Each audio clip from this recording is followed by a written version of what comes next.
did. All right, all of you wonderful, freedom-loving men and women, boys and girls, welcome to Mission Critical Podcast. This is episode 38. The title of tonight's episode is called Eyes Wide Shut. And as always, if you're watching or listening to this podcast, you are the GD resistance, damn it. You are the resistance. We got to get everybody to wake up on that. Hey, just to give you a quick little format. So we're going to talk about Eyes Wide Shut, and that's going to be clear here in a second, but we're doing a new kind of way of things. So we're going to stick to that. And then after we're going to do our Mad Minute. We're kind of revamping some things. Then Jeremy's going to give us a little bit of housekeeping real quickly. And then we're going to get into the meat of it. Eyes Wide Shut. What the hell does that mean? And how does that impact you? Better Call Paul. Well, actually, why don't we start with you? Because you're here in the space with me. We can start your Mad Minute, and then we'll go to Paul, Blackbeard, and then up to me to end, and then there you go. Why don't we do it that way? So, what do you got? So my Mad Minute, and you have to forgive me because my reference is actually on my phone. It's a curse and a blessing at the same time. The youth today and their phones. Jesus Christ. The older people of today that make the same freaking mistakes. Any rate, so I did see something, and I don't know too much about it, but it was something that came across.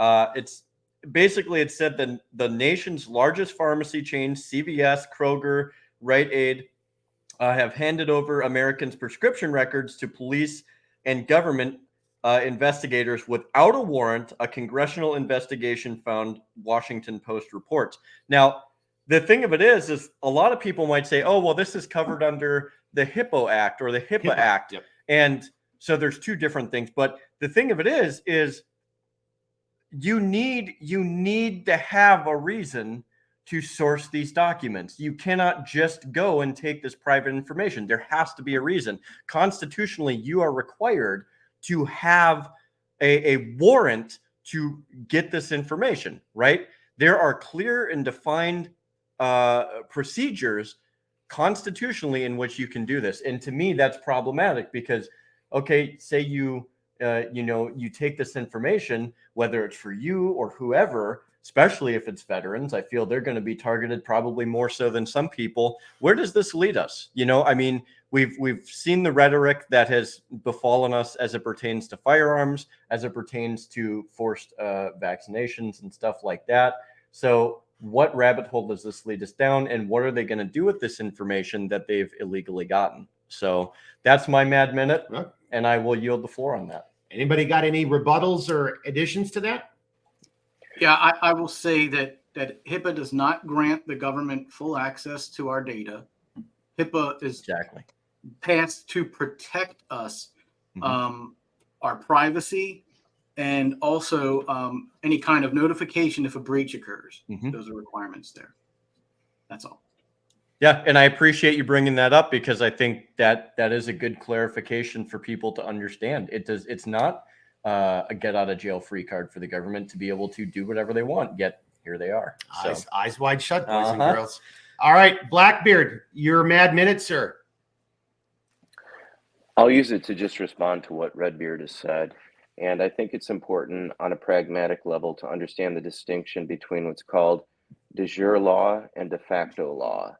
De jure is that which is essentially encoded in or enshrined in the principles and the actual written law of that's a long topic, but of the jurisdiction in which you reside. Okay.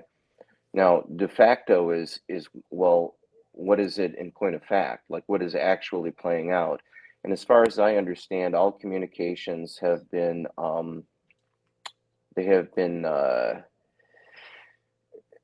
sequestered is not the word. They've been monitored at least since, as I understand, the Telecommunications Act of 1996. The government has a facility in Bluffdale, Utah, which is responsible for aggregating all of the data that comes through telephone calls, any activity that we place on the World Wide Web. And so it isn't a matter of, I'm just telling you pragmatically, it isn't always a matter of, well, they don't have a right to do this. Well, this is illegal. Well, pragmatically, if we're going to be adults about it, it doesn't really matter. Honestly, it doesn't matter. What matters is, well, who's going to enforce the law? or there's a Latin phrase that was used, but one of the Alan Moore wrote a book called Watchmen, it's a graphic novel, which is kind of a fancy name for a comic book series, but it's worth reading. He's the same one who did the League of Extraordinary Gentlemen and the movie, what was it called, where he was like, I can't remember. But it was basically it was basically a ripoff of George Orwell's 1984. But the point of all that being is that as it concerns like the legal system, he rightfully related to this Latin phrase, and I can't remember the phrase in Latin, but you can look it up, and it says, "Who will watch the watchmen? Who will watch the watchmen?" Right? And so the watchmen are the ones who are watching us, and that's actually going to dovetail in with the topic that we're going in tonight, at least as insofar as I'm going to be broaching the subject. But it's something to consider. Like we can say all day, these are our rights and this is the law, but the question is, if the watchmen are derelict in their duties, or even worse, if they're vehemently antagonistic against the principles that they're supposed to be safeguarding, then what do we do? Because who's going to watch those who are responsible for watching and implementing what's de jure as de facto? Yeah. And without giving any rebuttal to that, because we want to try to keep this to the 1 minute, but I'm going to use, so not really a rebuttal, but I'm going to use Blackbeard's comments to go to my mad minute. And this is funny. And maybe it has something to do subconsciously with our topic for tonight, eyes wide shut, because to everything that Blackbeard just said, who's watching the Watchmen, right? And I'm sure if you follow this stuff and if you pay attention, you've seen there's a bunch of people who've done videos on this and they've talked about this same subject. Blackbeard's ultimate point is, it's illegal. And, what are you going to do about it? Right. I used to be in the agency. Okay. Whoopee-doo. I put my pants on just like anybody else. But the only reason I'm bringing that up for my minute is because I still, to this day, I have to read the news every morning, just like I'd have to go and look at, sometimes you have to because that was your job. But other times, like, hey, how can I be good at my job if I don't know what's going on in my area of responsibilities, my AOR, or where I'm going to conduct my next operation, or the target I've been trying to track and follow? So local news is my equivalent to that. I didn't get a chance to do this last time. This is just like printout stacks of not even the last month of news articles that actually have to do on, this is on the national level. And this stack right here is on censorship, writ large. So to Blackbeard's point, and I guess, and again, maybe that's a nice segue into what tonight's topic is. Did we get around to Paul too? Yeah, we started with Paul. Yeah. Oh, that's right. Yeah. But I'm just trying to say is, to everybody's point is, and Blackbeard's like, well, they don't give a shit because who's stopping them? Every one of those articles I just had right there, that should have been in an age of modern civility or decorum. That would have been a scandal, and that should have had everybody up on their desktops, getting pissed off. What? Oh, what? Just what's in the chat there. Yeah, he just replied to me. He didn't do his. Okay. How did we scale? Good call. Thank you. Better call, Paul. But anyway, Paul. So we're already screwing up our initial format. So we'll come over to Paul for the you can't closing argument. Yeah, well, I was going to say that, but like if you're going to do the rebuttal, then we should have just segued right into. I don't know how that's a bad on me. But all I'm just trying to say is, and I'm wrapping up, and I'm going a little bit long too. But to Blackbeard's point, each and every one of those articles, and I've wanted to talk about them for so long, but there's not been enough time. So that's my mad minute is eyes wide shut. We don't even have the time in our day-to-day grind to be able to address things that 20 to 30 years ago would have been like the major news story and would have been like just huge. And now they barely even get talked about. All right, better call Paul. Hey, sorry about that. I guess I just in my mind as we're trying to do this, like you were talking and I figured that was your mad minute. So, all right, sir, your turn. No worries. Okay, so I just wanted to, my concern here is that I read today, and I'm not sure how long ago it happened. Anytime there's a data breach, you're typically not notified right away. But there was a major donator platform that, they they support charitable donations for over 200,000 organizations in over 160 countries. They manage that data. They raised approximately $3 billion. So the people donated that money. We very well could be there. Now, what is the issue? The main issue is the security part of it, where this data was found in an unencrypted, I think, spreadsheet or PDF file. And what did it contain? It contained information on donors that might be PayPal information, checks, other PII information out there.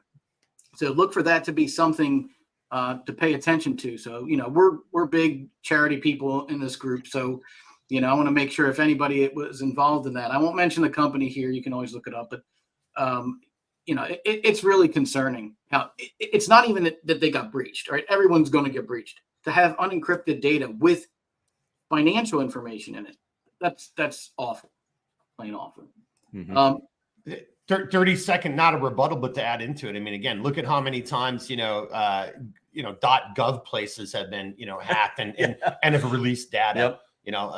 It's just, I remember when, not OMB, gosh dang it, Office of OB has to do with personnel. I've been out of it and forgetting about for so long, but they got breached and all of this data got leaked.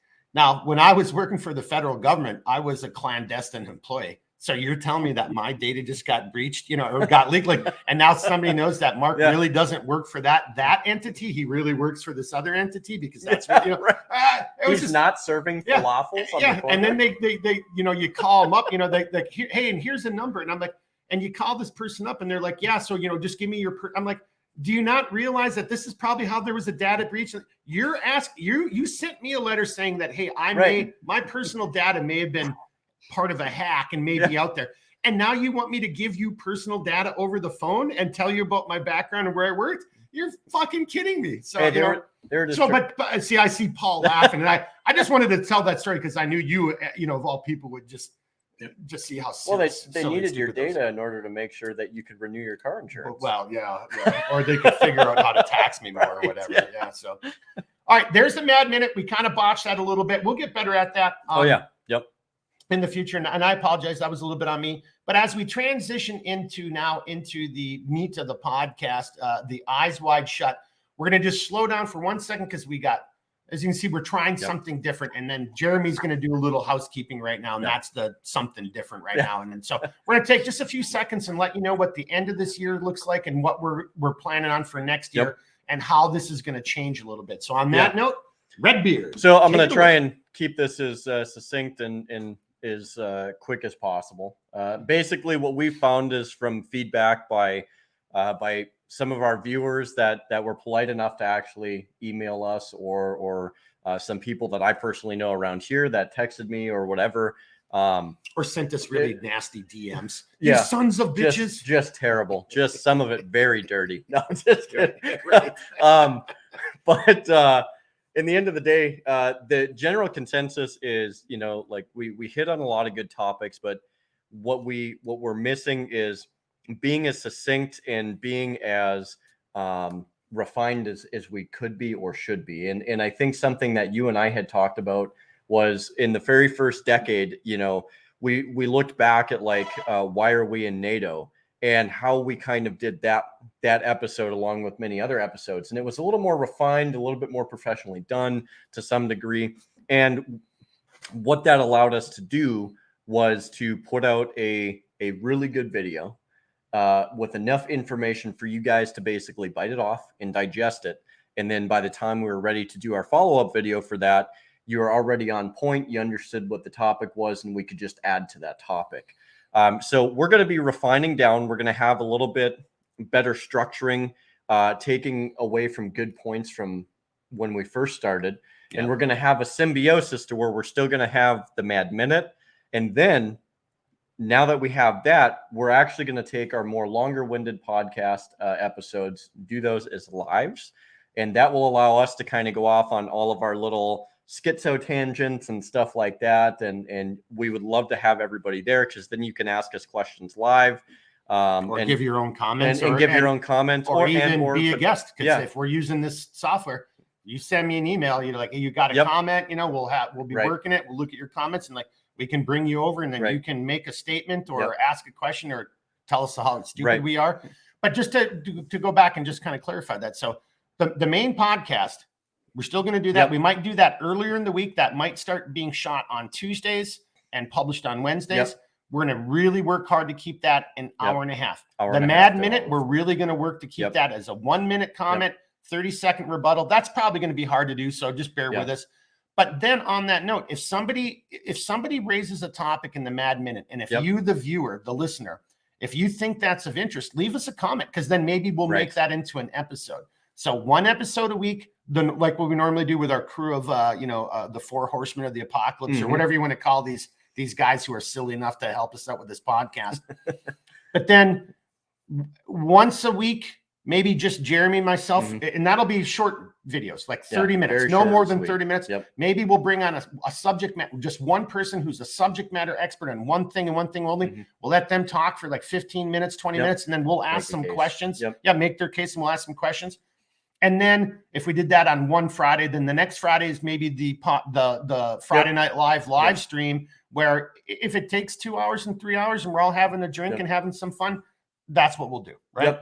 Kind of and that's basically kind of what we decided on based off of our feedback, not only from you guys, but with talking to some of our guests here too, because their input is very much important, because they might see things that we don't, and they have seen things that we don't. And in the end of the day, what we want to be able to offer everybody is a better, more professionally done, a little bit more structured podcast segments that you guys can digest, drawing from our past experiences and what we've tried to do new.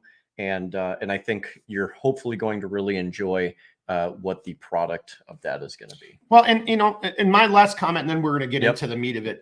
But just even if it's not like, enjoy, it's not pleasure. Is this something out of it? Is this edutainment, right? That's the term. Like it's educational, but it's also entertaining at the same time, right? Right. We're not professionals. We're not getting paid millions of dollars to be here. It's not as spit and polish as it could be, because this is literally thrown together in a studio after we've all been working our normal jobs all day, or, in some cases here tonight, who still have to go and work once this podcast is done. So, and that's the same with all of you guys and gals. So I think we get back to matter of fact, and before we go into the meat, I want to hear Better Call Paul and Blackbeard, but I think, your guys' thoughts too, because that's it. Hey, even an hour and a half, I know some people say that's still a long podcast. Not if you're covering these subjects. Like, honestly, time goes by quick, and I still think you're not even having enough time to really do it any justice. That's my personal opinion. And just to add on to that real quick, and then we'll yield the floor to these guys. But one of our big takeaways is we really just want to respect our guest time, each other's time, and then also the viewers' time. And we feel that the most effective way that we can do that is by refining our structure, putting out the best content that we can, rather than going on some of our schizo tangents, which we can do every other Friday or something like that. That can be the live stream. And mind everybody, like, that doesn't mean there's not a little bit of leeway, but we're really just trying to keep a structure so we can deliver the best possible episode. So before these two chuckleheads give their comments, hey, again, leave a comment. Tell us what you think. Like, oh no, don't go away from the 2-hour podcast. I love the 3-hour. Okay, well then that's going to be the live stream. Or again, a lot of everything Jeremy just said, this is all based on feedback from, other people who are guests on the show, like, BCP and Blackbeard and, and other customers. Well, God, it's just so much shorter. I know. Can't say Better Call Paul every time. I'm just going to call him BCP from here on out, and from other people who watch the show and like, I get text messages, I get emails, and we really appreciate it. And we take that to heart. Thank and that's you, what we're everybody. trying to do. So we're just trying to like adjust to that. So speaking of which, so Paul, any comments on that?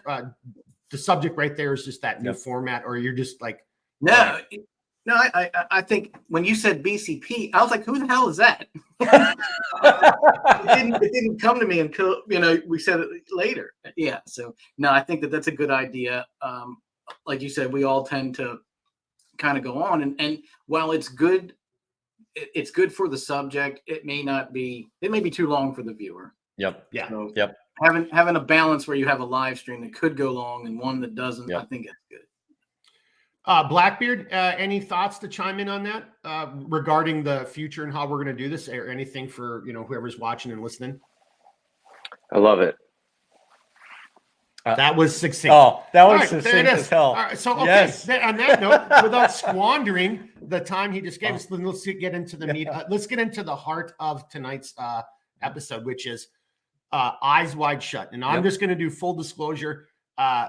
This came about with a conversation with Paul, and then we were all talking, and then we were talking to Blackbeard, and I think it is exactly as it sounds, Eyes Wide Shut. But we're going to let the creator of this one, BCP, Better Call Paul, we're going to let him kick off with, and I see Blackbeard nodding, because Blackbeard already, we're going to be setting Blackbeard up for a softball home run. So, all right, BCP, the floor is yours. The topic is Eyes Wide Shut.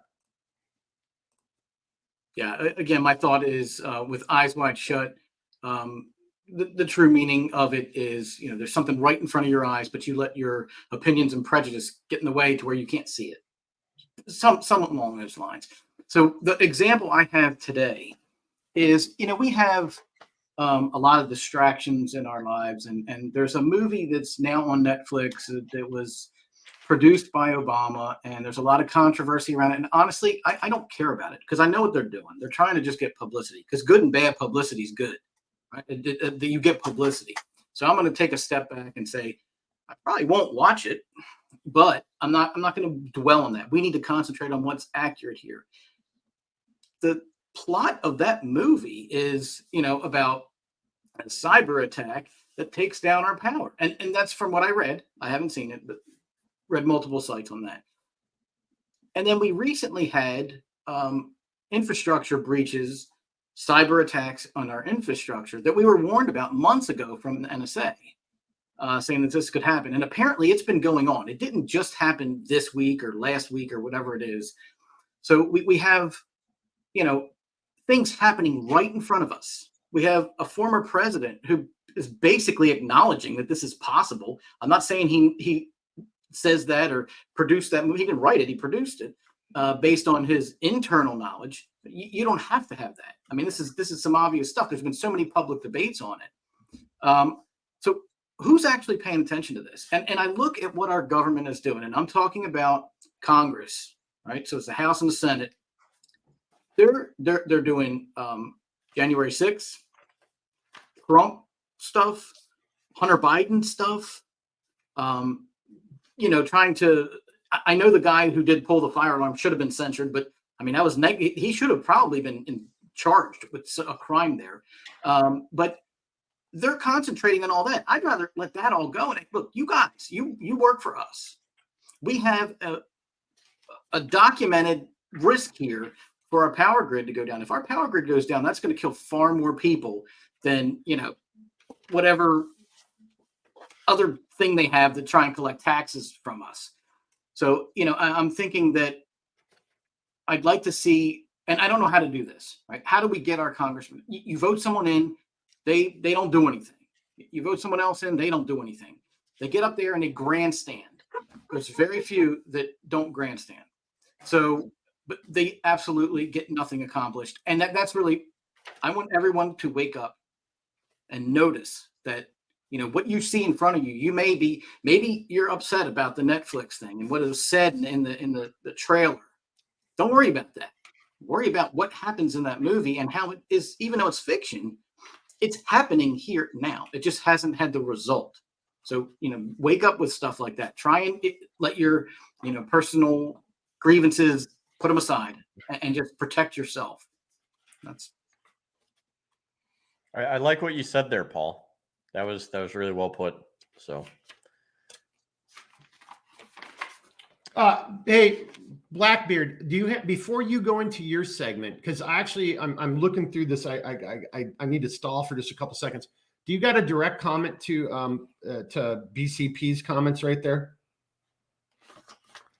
Without getting into your perspective of the eye, don't go all the way down that road, but just anything specific to what Paul just said. Well, first of all, he's right in that any publicity is good publicity. Mm-hmm. That's a fact. The other thing is, I used to be friends for a number of years with a professional hypnotist. And what he told me was that the refresh rate of televisions is such that it places your brain into what's called an alpha state. And modern psychology would probably disagree with me, but that's okay. They're just wrong. The subconscious mind is like the iceberg under the water, and the conscious mind is like the iceberg that breaches the surface of the water. And the purpose of a program, okay, like the one that Better Call Paul mentioned, it is not meant to predict what is to come. Its purpose is to instantiate within the subconscious mind of everyone who views it the manifestation of the reality that it's depicting. In other words, culture is largely created from the top down. It is not created from the bottom up. So the purpose of something like that, what it is telling you is that first of all, it is a magic trick. And I mean that in a very literal sense. It is quite literally magic that they are doing. And okay, let me just say this right. So because I'm smiling because this is already bleeding into, I know this is what you wanted. And God dang it, I think people need to hear that. Yeah. Okay. So that was a good primer to get people to kind of take what Paul's comments were and understand.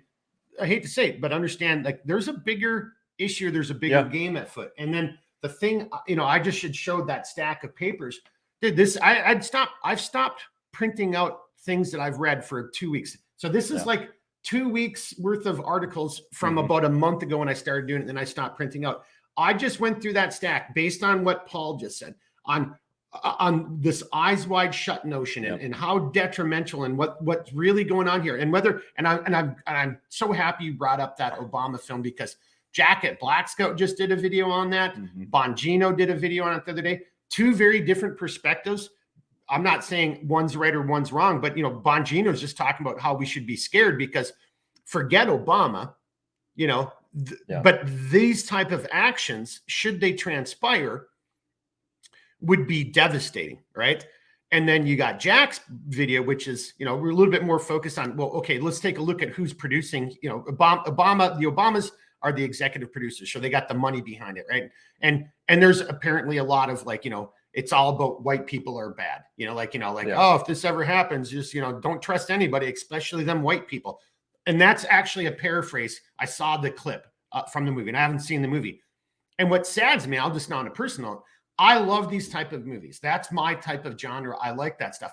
Now I don't want to watch this movie because of just the bullshit in there. And then where I was going with it. So as Paul was talking, I was going through the stacks. And so a month ago, between a month and 2 weeks ago, when I was printing everything out, here's 1, 2, 3, 4, 5, 7 different articles about exactly what we're talking about here, which is whether it's the Chinese biolabs, whether it's the actually, we could have gone farther back. Does anyone even remember the Chinese quote unquote weather balloons? No. So again, eyes wide shut.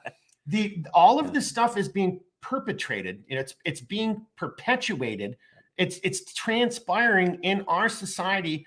And you've got people, when you bring it up to them, they think you're going off the deep end. It's like, dude. And so when Paul said eyes wide shut to me a couple of days ago, it made me think of my own personal conversation with a friend of mine. And it was like, that guy has his eyes shut. And then, of course, I went into the movie and then, and maybe Blackbeard's going to talk a little bit about that because I don't quite remember enough about the movie. But the point I just wanted to make is, as Paul was talking, I just found from the last, 2 to 4 weeks, 7 different articles that completely support and prove Paul's position on how we're not paying attention to this. And there are real threats and we should be looking at this. And yet no one's even talking about it. No one's even caring. Those articles right now, no one even remembers that stuff. Does anyone even remember the Chinese weather balloon for that matter? And I just want to say real quickly to add to your point, things are kind of coming to a head on many different subjects when you have places like the Washington Post that are starting to crack insofar as the fact that they're actually starting to report the truth to some degree. Yeah. So, but see, that begs the question: why is the Washington Post starting? But that's what I'm saying is like it's either effectively cracking or they're using it by, with, and through in a way of propaganda. But the thing of it is if you're going to have good propaganda, there's got to be some truth in it. All right. Yeah. Well, okay. Let's take. That's a great point. Let's come down to Blackbeard because, and now we're going to get into a little bit more of the whole eyes wide shut aspect. So you saw we just added a little. You and I just put a little salt and pepper on BCP's She's ready to nice go on the little grill dish now. that he's making. Yep. Blackbeard's going to throw it on the grill. 3 minutes, 4 minutes, and let's eat it. You know. So all right, let's do it, Blackbeard. It's all you, sir. Eyes wide shut is exactly what Paul said. It is the idea, and it is accurate, that the things that are hidden from our perception, but not from our literal eyesight. The symbolism, the religious connotations of those things everywhere throughout society are always and ever present. There's a scripture in the New Testament that says the God of this world has blinded the minds of men. It doesn't say it's blinded the eyes. It says it's blinded the minds. And it is our inability to perceive specifically the symbolic representation of certain esoteric concepts that keeps us in the dark, so that though our eyes are open, they are wide shut, because it isn't that our eyes that are necessarily shut, it is our perception. And just right there. I mean, I just want to clarify that and maybe get Paul to say it, because you're absolutely right. I mean, the point being made is like, no, you can see it. And you hear a lot of people talk about this, and this goes, and I'm going to screw this up, but when you think back to the, and the cognitive dissonance, it's the same thing. No, the proof is all there. How you can see a million videos, see a million no shit studies done by real scientists and doctors. My big point was like, we knew the masks were ineffective even before, once we knew the size of the particle, because medical science didn't just start right then. We've been doing this and examining this. But so to Blackbeard's point, and I want to bring it to Paul, and before Blackbeard continues, because that's exactly it. No, the eyes are open. The evidence is there. It's the mind that has shut down and is unwilling or unable to accept it. Better Call Paul, BCP. Does that resonate? You want to add a little something to that before we go back over to Blackbeard? I would just say that, there's similar situation with social media today. And I don't want to go into details on that, but about how dangerous social media is, how it's right in front of us. We can see what's going on there. And, again, I've mentioned it in multiple episodes that protecting the kids is the number one priority. But, there's also the influence on elections and, how they censor one side, not the other. And, it does have an influence. So, I think that might be something for the future. But I would say that I agree with Blackbeard, and I think we're building off each other here. So that I'm anxious to hear what else he has to say. Well, yeah, and I'm sorry, I'm kind of really liking the dish you guys are making. So I'm just going to add one thing. You're still full screen here, Paul, but you just mentioned the elections. But okay, eyes wide shut. There's been enough information, and we see enough. Polling data is polling data, but there's enough people that said if they would have known about the Biden family corruption, they wouldn't have voted, and that may have been enough to sway the outcome of that election. So that's to me, another eyes wide shut. Like, how did you not know this? And you just mentioned social media. That's why I'm kind of saying it. Like, so is that really eyes wide shut, or is that feeding into Blackbeard? No, I'm just I'm feeding you information. So I'm not trying to deceive your eyes. I'm deceiving your mind. But they had sources. There were sources out there that said this was real. But the propaganda media is the one, and the propaganda social media sites, not all of them, told you it was other way. And you're blinded by your beliefs because you blindly trust this organization and that organization, and you discount another one that was saying it was true. So that's kind of, you can see it, but you trust one. Your prejudices are over there, and you're going to follow whatever they say.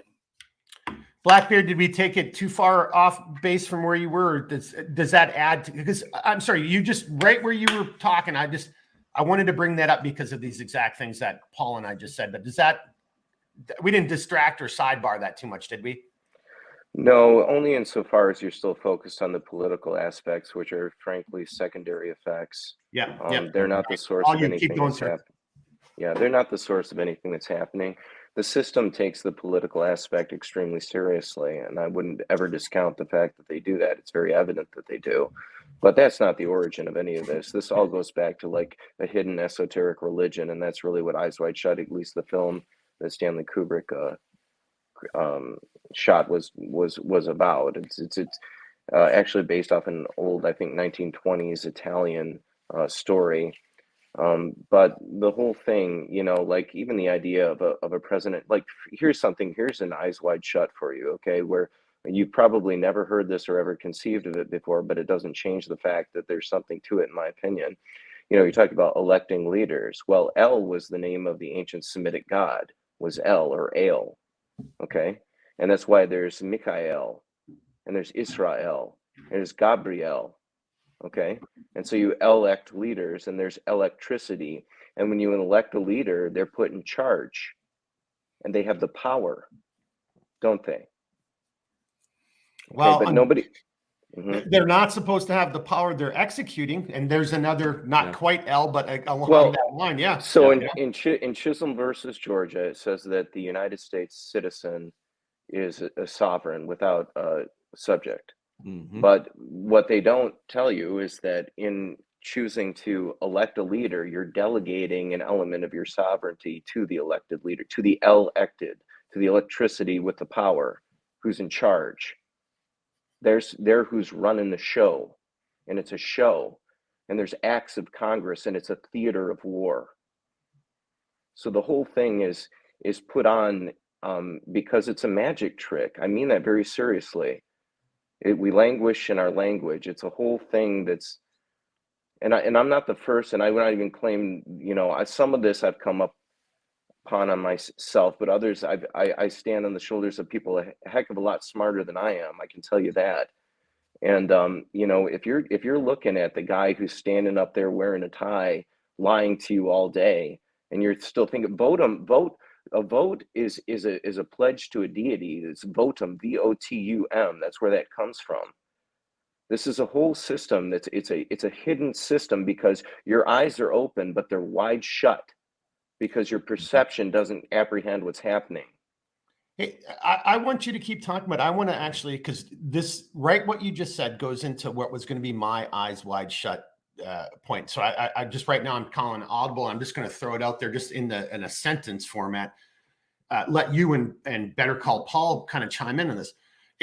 So that to me is the eyes wide shut. We are voting people into power, right? And if you look around, and I know some people say, well, we are doing things and we are having victories, and slowly but surely, and you can't give up hope, and we got to keep voting. Yet I just look at both parties. I look at both sides of this system that we have in our current day. And, you know, and maybe you could trace it back historically to a certain point where we started really seeing this happen. You know, for me, from my understanding of history and lifetime, I'd probably be looking at, you know, the Fed Reserve, you know, the Nixon with his China policy. You know, maybe I'd be looking at that time where we started losing who we were. But I just, to your point, Blackbeard, we're voting into power. And it is delegated authority, right? And I understand that completely from my time in the military, right? So I get that. And a lot of people might not understand delegated authority, because if you've never been in the military or whatever, you've never had a job. Yeah. Well, you know, but even then within some jobs, you know, but to your point, how is it that we are electing all these people? And Bongino will say, well, we are generating victories, and it's slowly but surely, we can't give up hope. And I agree with that. We can't give up hope. But I'm looking around at some of these incredibly egregious scenarios and situations that are transpiring right now. If your eyes are open, or to Paul said, your eyes are open, or I'm sorry, Blackbeard, that was you. Your eyes are open, but it's your mind that can't fathom what's going on. That's the border. That's drug. I mean, this list is so, again, see my giant stack of articles. So Blackbeard, to your point, so how is it then that we, the people, are still going along, and Better Call Paul, because you kind of started us off in this. How is it that we, the people, are still going along with this program of electing representatives who, at the end of the day, I hate to say it, I don't care what side of the aisle you're on, they don't seem like they're doing a goddamn thing for any of us. You know, like they don't really give a shit. It's all about how can I become a millionaire within the first 2 years of my, senatorial or congressional, position. Their tenure. Their tenure. Well, so Blackbeard, I don't know, Paul or Blackbeard, which one of you want to jump in on that? I know I may have said some. Jeremy's already like poking me like, I was just going to say real quick, I don't know how many people know this, but there's actually a joint commission by the Republicans and the Democrats to keep any outside parties out from debates. And it's look, like, I don't care if you think we should. I personally think we should have as many people in the debates as possible, as long as you get enough behind you. Like, the thing of it is they literally have shut out outside competitors because they want to keep the vote divided between one house or the other, which is the same house. And God, just so on that note, and I don't want to get, we just said we're not going to get sidetracked, but on that note, as I turn this back, so this is my point though. You're absolutely right. That's why we don't see anybody on either the Republican or the Democrat. Yeah. There's issues going on in our world right now. The Epstein client list, our freaking budget, our deficit, our fiduciary or financial issues, the war in Ukraine, where this all started kind of too. Like, we've got, a potential threat in the homeland coming across our border. We've got biolabs in the, hang on, let me see if I can do it. There, that was the sound of crickets on both sides of the party, right? Or both sides of the aisle. So how is it? That to me that was going to be my eyes wide shut. So I agree with you. Like, how is no one talking about this? There's things that should have made both sides gel. And like, we're going to come together, lock shields as Americans, because this is a direct affront to our way of life, our citizenry, or everything that freedom stands for. And yet these mother effers aren't even doing a damn thing about it. Right. Well, and that's, and so I'm sidetracking this, but I want to bring this back over to Blackbeard and Paul, because they're the ones who kind of started. So how is that fitting into, especially to what you were saying, Blackbeard, with the whole eyes wide shut? And the real sham is this is just all magic and, the whole elected and all that kind of stuff. Does that make sense when I'm how I just kind of got myself worked up there? Yeah. Okay. What do you got? Or Paul, do you want to add to that? Or we just go back over to Blackbeard? Blackbeard? Okay. Back to you, Blackbeard. Sorry for I segued us there, but it's all you again, sir. No, I think it's an astute observation. The idea, I think the reason that people want to continue to believe that voting works in spite of the obvious evidence that it doesn't work is because they don't want to give up hope. It's because they understand the implications of the fact that if we truly don't have representative government, then what do we have? And the answer is we have a top-down tyranny. The problem, there's something in Austrian economics, I believe, that is called time preference, and it's the rate at which you discount the future. So what that means is, if somebody were to offer you $100 today or $100 a month from now, when would you rather receive it? And the answer is today, because the future is uncertain. You could die tomorrow, so it's better to have the value today.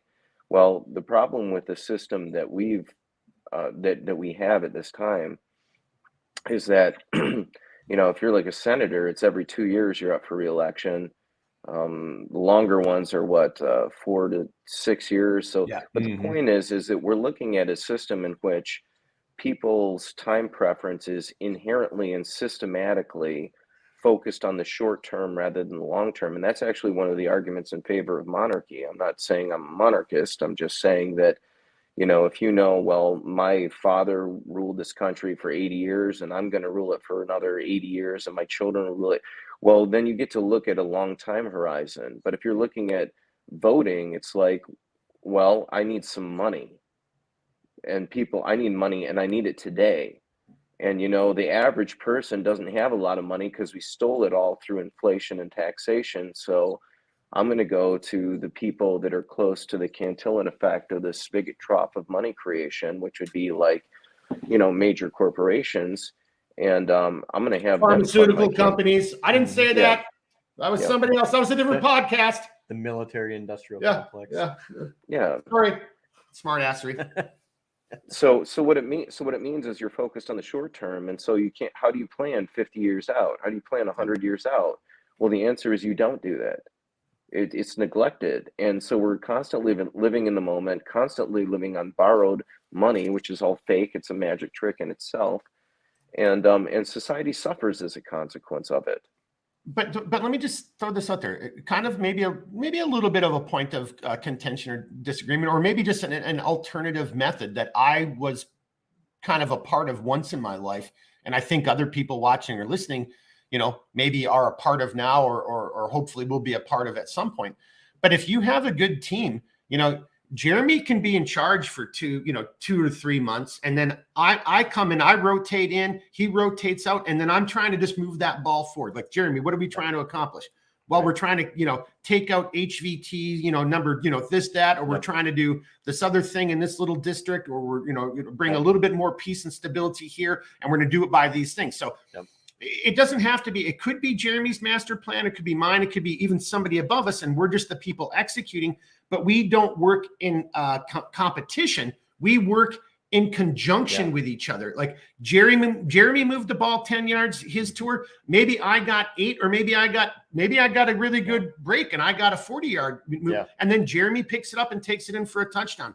And I don't give a shit. So I think we can have a system in which we can have people who aren't there. Matter of fact, I don't want to rabbit hole this and take us down, but like, if I had my way, you could only run for office once.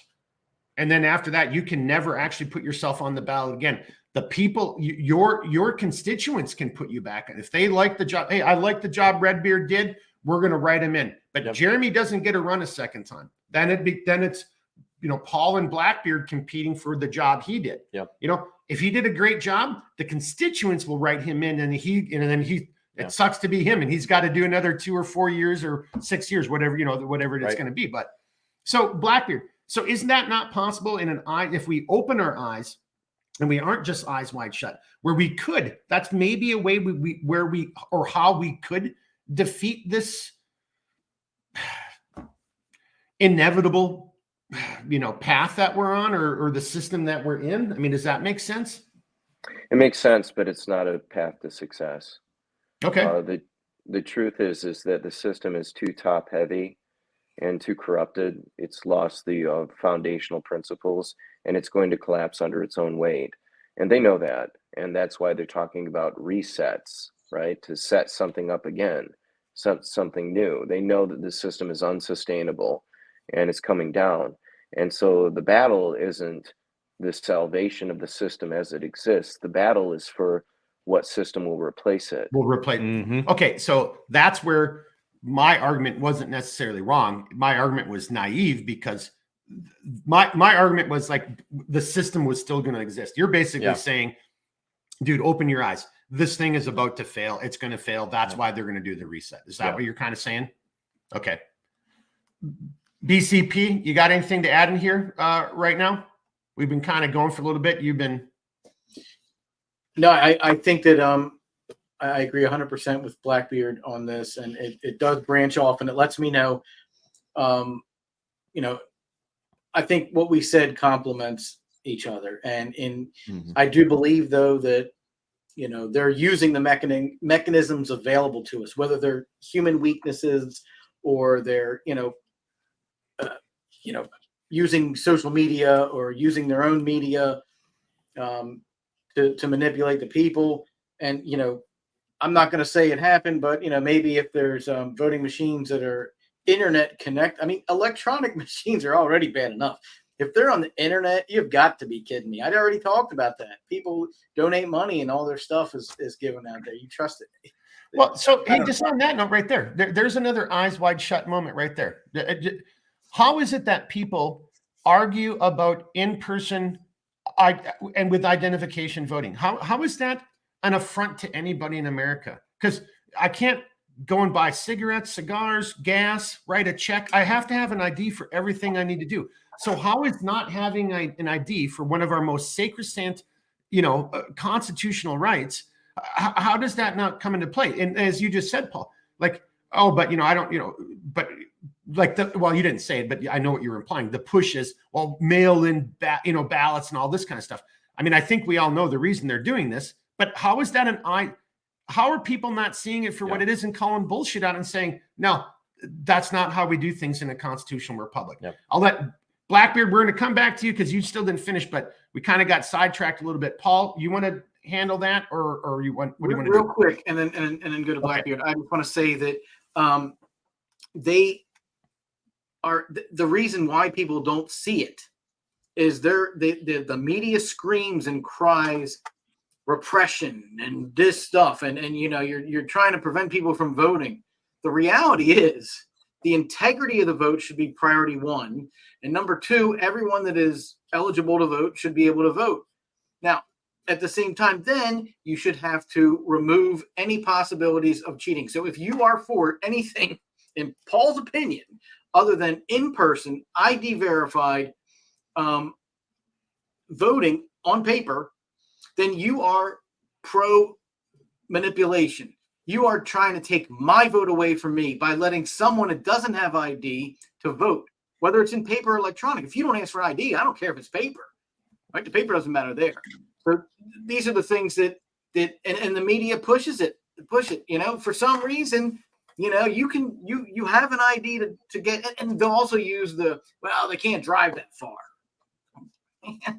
It's crazy, the things that they say, but people believe it because the mainstream media pushes it, and that's really why. And social media now. That's it. All right, sorry, I'm writing some notes here. Before we bring this over to Blackbeard, I got some notes. You want to chime in, or what do you want to do here? Because I could respond to that, and I don't know, maybe here. How about this? Let me respond to it, then and then if you want to respond to my comments, and then we'll come back over to Blackbeard to get back on Eyes Wide Shut. I will. I'll yield till I bring up my topic. Okay. Well, in case what I'm about to say, gets the little fire in your. Yeah. If it does, I'll let you know. So I just want to throw this out there again. Eyes Wide Shut is the focus, the topic here, and Paul, in my opinion, just brought up another great point, because if you start talking about voter integrity, you're suddenly like a racist or whatever the case is.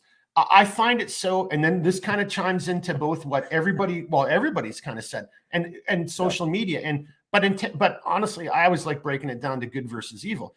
There is a section of our world that's very evil, and Paul, in my opinion, Paul's absolutely right. Look, yeah, there's some people who need to do mail-in ballots. It just is. You're in the military or whatever the case is, But there was just a report even last week, and think about this. This is people being polled who make the admission. Lots of people, when they're polled, they don't ever admit to whatever the questions. They don't ever answer it honestly. Now, conversely, so some people could answer it dishonestly. So polls, you got to take them with a grain of salt. But if we got a poll that just came in that 1 out of 5 in the last election, 1 out of 5 mail-in ballot people who did mail-in ballots are admitting to mailing in ballots to states where they don't even live. Yeah, which is fraud. That's fraud. And then that's voter. So to Paul's point, if you live in that state, your vote is now null and void because somebody cheated and stole from you your constitutionally guaranteed, part, of the participation in the process. You are being denied that. You're having your rights stripped from you. But you've got one segment of our political landscape that'll say, "Oh, that's racist." And then if you actually, again, Eyes Wide Shut, if you listen to their logic and their argument, it's basically implying that minorities, black people can't get ID cards. Do you know how fucking racist that is? Like, why can't they get a? I'm happy you brought that up. Seriously. So that's another Eyes Wide Shut, because we all know that's bullshit. Every one of us, no matter your race, your gender, your creed, whatever you want to say, we all know that's bullshit. So back to Paul's point. If you can do it, you should show up and present an ID card and vote in person. And for those who can't, there are obviously exclusions. Well, there's a process for that. Yeah. And honestly, on that, and it's voting, why shouldn't there be 100% transparency? How is it in the last 2 elections, the senatorial and the presidential, we had states that were blocking off the windows so the press and people couldn't see? That to me is another Eyes Wide Shut moment. That is some bureaucrat, and I can't remember if it was you, Paul. I think it was you. It may have been Blackbeard, but that's the people just saying, "What are you going to do about it? We don't care. We're going to break the rules. We know we're doing something wrong. Nah, boo-boo. I'm doing something that you can't do." I mean, like, what are you going to do about it? That's another Eyes Wide Shut moment to me. We may have lost Blackbeard for a second, but Paul, do you want to respond to that? Hopefully we'll get Blackbeard back, and because he's still got some stuff to say. And I'll be quick because you kind of sparked me there. And so I've lived in, let's say, 3 different states in the last 10 years. The first state that I was in, that then moved out and then moved to another one, they got the voting commission or whatever of that state sent me a card that said, confirm your address and confirm you're still able to vote here. But it had my address in my third state. And I called them up and I said, if you don't send that form in, we can't remove you from the voting area, or whatever they call it. I said, I'm not putting my address on a card and sending it back. You already have, you're not getting my information. I want to put it in an envelope before I do that. So I never did it. So I technically could vote in that state, but I never would. But that's just complete corruption that they would allow that to happen. Couldn't they see that the post office said I don't live there anymore? I just remember Instagram in the last 2 elections, again, senatorial, or the Congress and then the presidential. I was getting shit in it, like for me to register to vote in another fucking state. Like, cast your ballot in Nebraska. I'm like, I don't live in Nebraska. What the hell is this? So there's clearly shenanigans afoot. And yet we're not. And where are the politicians? Because again, Democrat or Republican, it doesn't matter to me. Both sides of the aisle should have been saying, whoa, time the F out. That's not how this works. I think you wanted to say something. Yeah, I was just going to say, like when you look at this whole situation, I have to kind of chuckle a little bit because it's like there's so many things on their face that it's, for instance, like the fraud. It's like, okay, well, I'm pretty sure, that's, I could be wrong. Things could have totally changed, but I'm pretty sure that's a federal crime. Because that would be tampering with an election. But not only, I could be wrong. Please, somebody notify, let me know that is whether or not that's still a thing. It could be totally done and over with. But the other thing too is, I also believe another example of tampering with an election is by obscuring the entirety of the process. So I understand there's some confidentiality that happens in polling places, but if you're going so far as to blot out your windows, so that like there is no point at which you should ever do that. And the thing of it is well, hang on, and just on that note, and just during those last 2, like the conservative, if you want to say that, the Republican, like, oh, you guys can't be here, or they were denied entry, and they were saying like, oh no, only the poll, like, and hang on a second, that's obvious what's going on. I don't want Jeremy in the room because I'm about to cheat and I need to get in Jeremy. So it's me, Better Call Paul and Blackbeard. We're about to cheat. And we don't know if you're on our team yet. So I'm going to do another Die Hard reference, Die Hard 2. Yeah. They had to kill the one guy because they didn't, because the one of their dudes got sick and they didn't, and so they had to bring in a replacement and they killed the guy because they didn't know if he was going to go along with their evil plans. That's exactly the same freaking shit right there. And I'm just going to end my one point and then we'll bring it over to Blackbeard. If you ever use the government to investigate itself, you're never going to find anything wrong. So this whole thing of like, oh, we'll just levy an investigation, we'll levy an injunction, we'll do this, we'll do that. Okay, look, like as long if you're expecting the government to find itself at fault, it's never going to happen. Eyes wide shut. Yeah, you see so many of the auditor videos going on, and what I love about those things is to see a police department or a city council say, well, we did our own internal investigation and found nothing wrong. My favorite one are the school boards. Well, it's the same thing. Yep. That's another eyes wide shut because we don't have these pornographic books here. It's like, dude, my kid literally brought this home. Like, what are you talking about? But we have to be in an eyes wide shut world where, because like we all like it's so self-evident that that's bullshit on so many levels. Actually, and see, we're getting into this a little bit, and I'm going to bring this over to Blackbeard because he's back with us now. But I thought one of the problems we would have this is because there are so many freaking examples of what's going on in Western society, specifically because I'm an American society, where we are in an eyes wide shut, and I don't get it. And so on that note, Blackbeard, welcome back. Are you having any are you good to go, or were you having some issues there with your video, or what? You're good now? Well, I'm good now. All right, that was perfect because we rambled while you were gone. So it's all you now again, sir. Bring it back to where you wanted to go. Or respond. Do what you want to do. I wanted to talk about Eyes Wide Shut because I think that Stanley Kubrick in that film discloses a lot of things that are pertinent to the state of the American society at this time. It was everybody talks about MK Ultra, which was the mind control program that was run through intelligence, but Dr. Ewan Cameron, he was a Scottish physician, I believe, operating in Canada, was involved in that. And everybody, they assumed that it ended, but there is speculation that it continued in something called Project Naomi. Now, I can't speak to the veracity of that, but I would just say that if it produced any viable fruit for the controlling interests of the power structure, that there's no incentive to discontinue that particular research.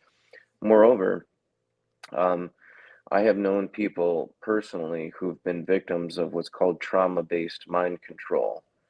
And that's a whole other topic, and I don't necessarily need to go deep into it, but I would submit to you that the lessons that are learned on an atomized individual level dealing with particular persons, I don't see any reason that those couldn't be applied to society as a whole. And something like the COVID pandemic or the events of 9/11 or the fear of nuclear war or the fear of World War III, fear. All of those things can play into a sense of trauma. And in that place, what it does is it perpetuates in the human mind a certain level of suggestibility that isn't normally present. And then you have things like these television programs that Better Call Paul brought up, and what happens is that we become influenced to an extent that we don't really understand. And I think it's actually more important because you have to understand that if you're good, assuming that voting is even legitimate, okay, because we all want to believe in representative democracy, but there was a study, I think it was 2014, Princeton came out with a study that said the U.S. is not actually a representative republic in point of fact, in actual operation de facto. It's actually an oligarchy that's run by, oligarchy, plutocracy. They're awfully close. And I'm not trying to like black pill people here, but I do think we have to be a little bit honest about things. So it's like, oh, they're stealing the election. Oh, they're, letting illegals vote. How much does it really matter? Okay, if you're not actually in a representative democracy or it's supposed to be a republic, right? Demos is mob, so democracy is ruled by the mob, and that wasn't the initial intention of this nation. But how much does it really matter? And you have to understand that even if it does matter, it's the control of people's minds that is the ultimate source of power. If I can control their perception, I don't really care who they vote for. They're going to vote for who I want them. They're going to vote inside of the framework that I have established for them on their behalf because I know better than them, because I'm a magician. I am a mind melder, a warper of perception. And it's there that we have to go. We have to free. It's like, it sounds cliche, but it's true. Like when Morpheus, which was the god of sleep, that's why just one second, real quickly. Yeah. I want you to go down I want you to go down the Morpheus and the magicians. I actually just wrote a note on that exact as well. But I think I don't want to go down this because right at the moment, because I think we missed Paul on something. I want to give him a chance to chime in before we go too. But once we're done with Paul, remember more. And I wrote this down too. The mind control perception. I love where you're going with this. But let's give Paul before we get too far away from what I missed him by that's my bad. So. Paul, go ahead, sir. No, that was an older message. So I will say that I can add a little bit. Literally just got it back over to him. Fear. Blackbeard brought up fear. When you look at, if you have the Edge browser and it recommends news, or you have your phone and you go back where you don't block anything, or you use Yahoo or whatever, it's all about fear.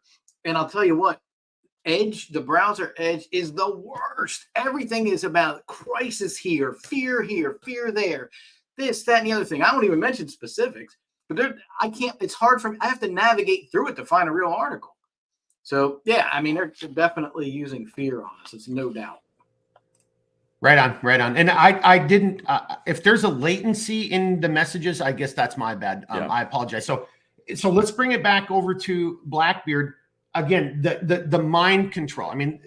This could be, matter of fact, we need to do, when we do one of our first, whether we call them Saturday Night Lives or Friday Night Lives, whatever, the longer format open edit, can expound upon Blackbeard, we got to do mind control, MK Ultra. I just saw somebody talking about this the other day, and yet again, eyes wide shut, somebody saying, to me, like, oh, I'm just like, they're like, who stared at ghosts. I'm like, are you effing kidding? I'm like, you don't think that, look around you. Like the evidence is out there that we've done this, or that we are, that we are, and not just us, pursuing it in other countries. And I'm not talking just even MK Ultra. I'm just talking about the simple, to what Blackbeard's point on. Like, this is a fallacy, a facade. We are not a constitutional republic.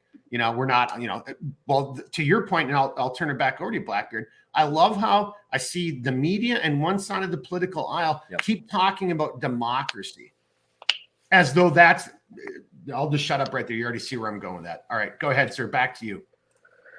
Well, it's supposed to be a constitutional republic, but again, this is just something, and I had to grow into this too. And I'm not disparaging anybody who isn't here, but I do think I'm right on this. And I will be so bold to say that. But you have to look at what is versus what ought to be, and that's something that the enemy that we're facing has a grasp on. Because the problem with people like us, if I may be so bold, is to say that we hold to certain moral principles, like, cheating in elections is a bad thing. But the way that, the opposition looks at it is, it's like, well, did we win?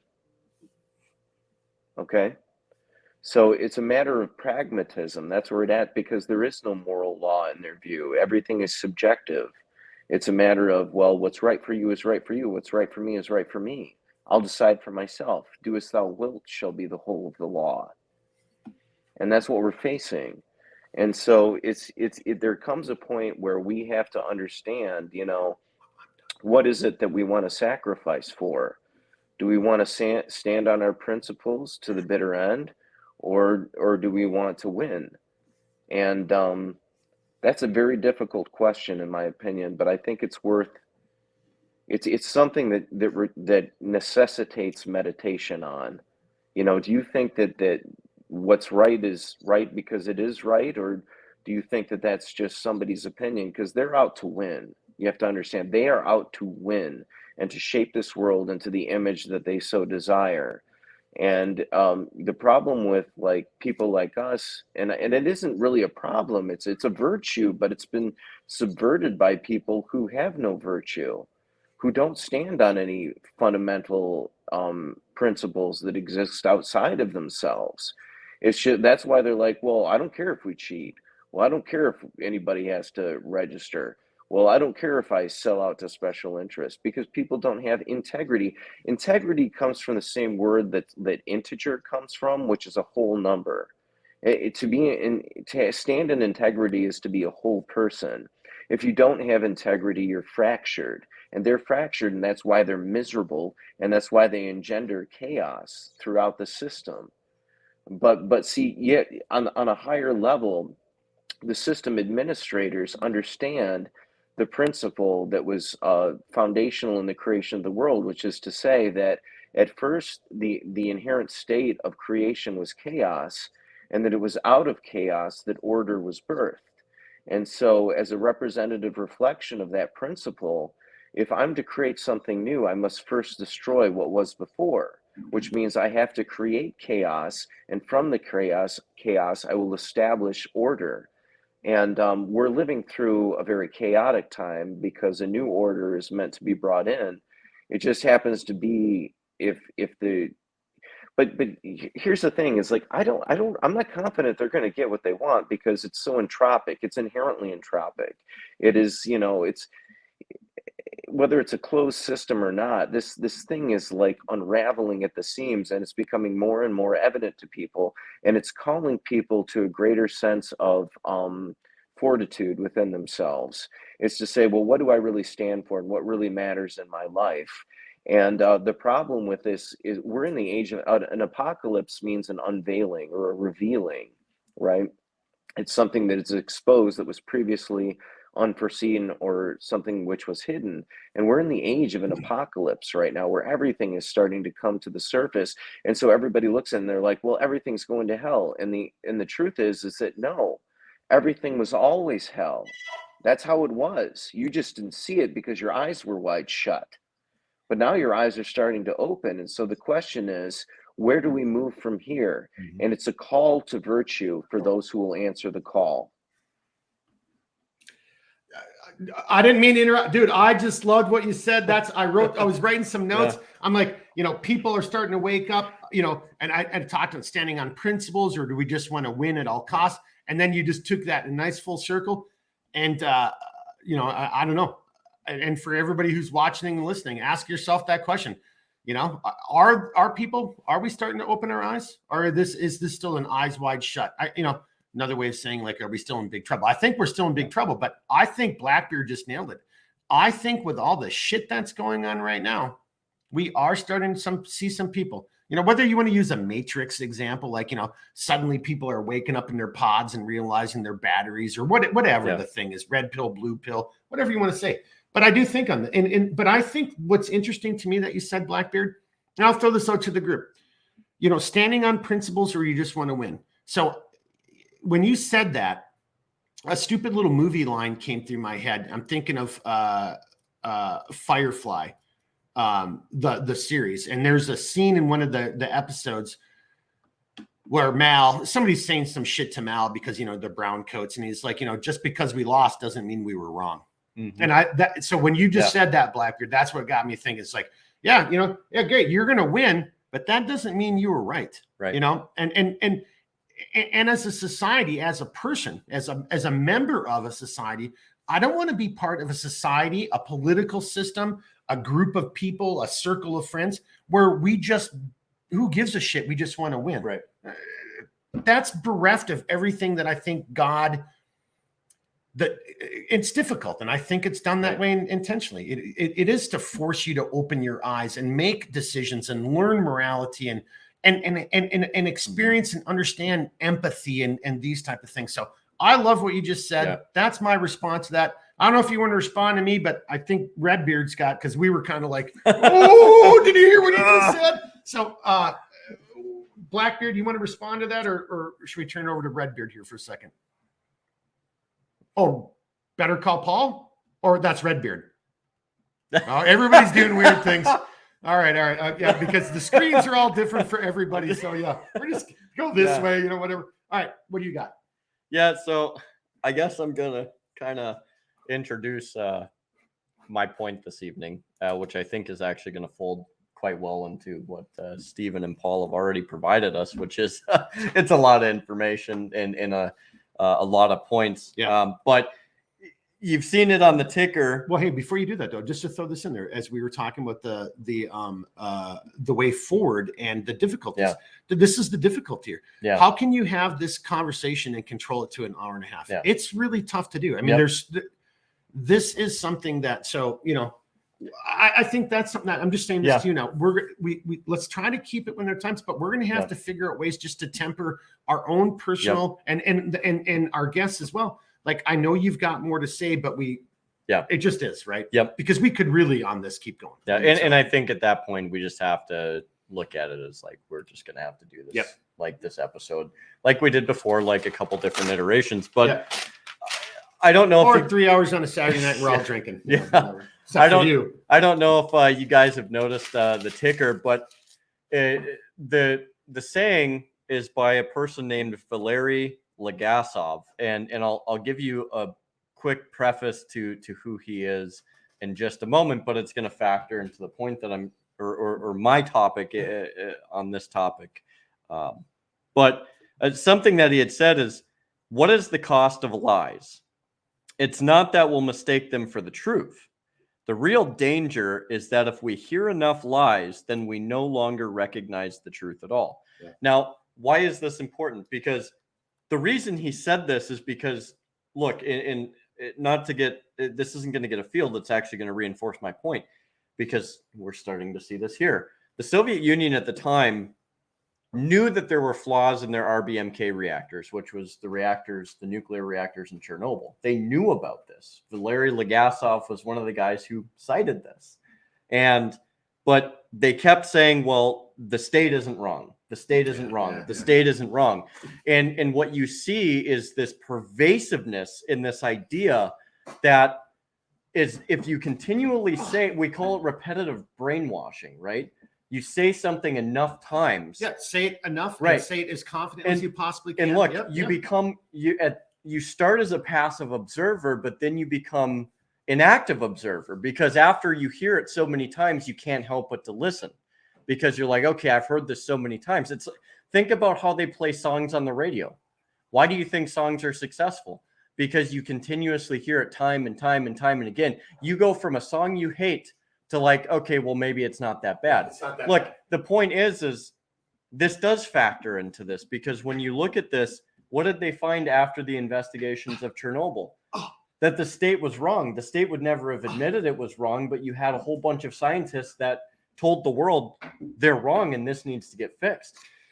And in that eyes wide shut type of system, even when the state realized it was wrong, it would never admit it was wrong, and it would do so much to control that, to keep it from that ever being to be leaked out to the public. It still would have a negative effect or a corrupting effect 100%. on the system itself. And so we're seeing, even when they knew they were lying, it would still make it totally. And that's, and that was one of those statements that he brought up during the actual trial between the state and the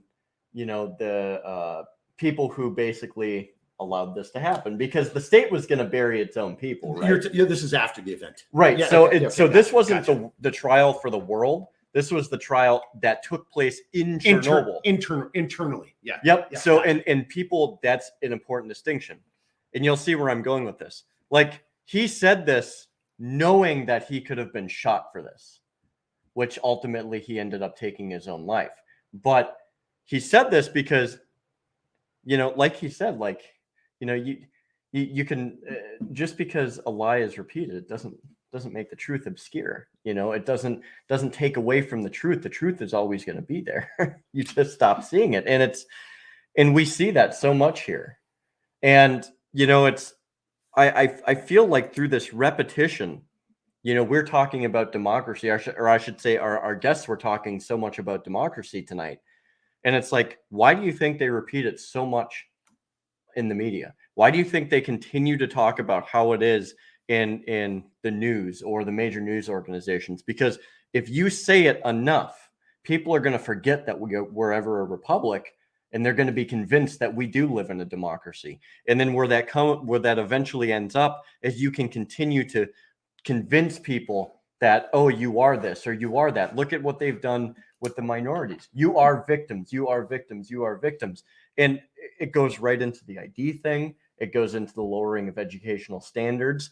It goes right into the movie Paul was talking about at the very beginning, where everything is like, the only people you can be racist against right now are whites. As a matter of fact, you're expected to be racist against whites. And there's a quote by John Dickinson that says, if you quietly bend your necks to that yoke, you prove yourselves ready to receive any bondage to which your lords and masters shall please to subject you. To include the axe. Right. So there's a reason that when we look at history, some people literally do walk into their own death because they've been convinced that they are forever wrong. You see this type of thing in abusive relationships. You see this type of thing in bad work environments, that you are convinced as an individual that you're wrong, but you're not. And this is something that, when you've told the lies, you said you've told the lies so often, so frequently, so loudly, so like with so much gusto. Come on, you're a human being. You've probably done it 10, 20 times, and now you start to believe it yourself. Even though you don't recognize the truth, but it doesn't make the truth not truthful. Well, exactly. And so, like, when we evaluate this, human conditioning is so pervasive in this. I don't think that it's the fact that some people don't want to wake up. I don't think it's the fact that some people don't want to break away from it, but it's so hard once you've been conditioned to do something. you know, and we see this in the psychological setting and in psychological data and stuff like that. It's very hard. Look at people who come out of cults, you know, the amount, years upon years upon years of reconditioning. And dare I say that I think that's what it's become, is a cult and a religion of government. So I'm going to exercise well, everybody's got it right in this, but I want to give BCP and Blackbeard a comment. I love what you just said. And I kind of want to end it there. That's a great place to wrap it up, because maybe, so leave a comment, let us know, because we could follow up on this, because that social conditioning, that is, to me, part of this whole eyes wide shut 100%. Conversation. And so again, one of the little of all the articles here, it's the Milgram experience. And I don't know if I put this in there in the last time. I will leave this out before I destroy this stuff, and I'll put a link. There's a couple YouTube videos. It's called the Milgram experience, and it goes into what you just said. I've done this so many times, I'm starting to believe it. Or again, eyes wide shut, like as BCP said, social engineering, social media, just keeping and saying this, Blackbeard's comments, like, there's a group of people who know what they're doing. Yeah. But they don't even care. They don't even care if I know that you know that I know that you know that I'm full of shit, but I'm still going to do it anyway. And you're going to go along with it if I keep doing this. So I love that. Yeah. I'll put a link to the Milgram experience in there. It's all about people doing stuff that they know is wrong, to your point, but they're still going to do it. And I think where I'm trying to tie this in is going back into Blackbeard's comments about, do you just want to win, or do you want to do what's morally and legally right? Right. And so that gentleman, who, again, we're playing his quote underneath, whether he took his own life or, I don't know the circumstance of that, but at least he had the balls to stand up as a man and say, dude, no matter how much you say this, that isn't going to change the scenario, the situation. Yeah. We created this. And he admitted to being part of the cover up. And the thing of it is, but he somewhere along the lines before he killed himself had enough wherewithal throughout the cleanup of Chernobyl to be like, we literally have created this mess because of our lies. And then, so let me just pose that to the viewers, looking right in the camera. How many of you men and women out there could do the same thing in those same circumstances? Like that's fucking tough, right? But that is what we, each and every one of us, need to strive to do.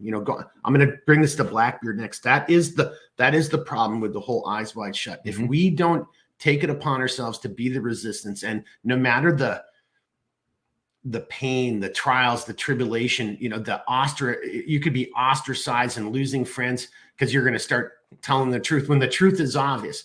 Don't be that person with your eyes wide shut. We need to start our way out. Seriously, we really are. All right, gentlemen, before we started hugging and doing kumbaya right there. Final comments. We're kind of wrapping this up. Why don't we come to Blackbeard first, and then we'll come over to we got to let Better Call Paul end. Seriously, if we don't let him end it, dude, somebody might be BCPing us. So let's go to Blackbeard here first, and then we'll do Better Call Paul at the end. Blackbeard, sir, final comments, wherever you want to go, whether it's responding to what we said or something else you want to add in. What do you want to do, sir? The line between recognizing what ought to be and what is a challenging line.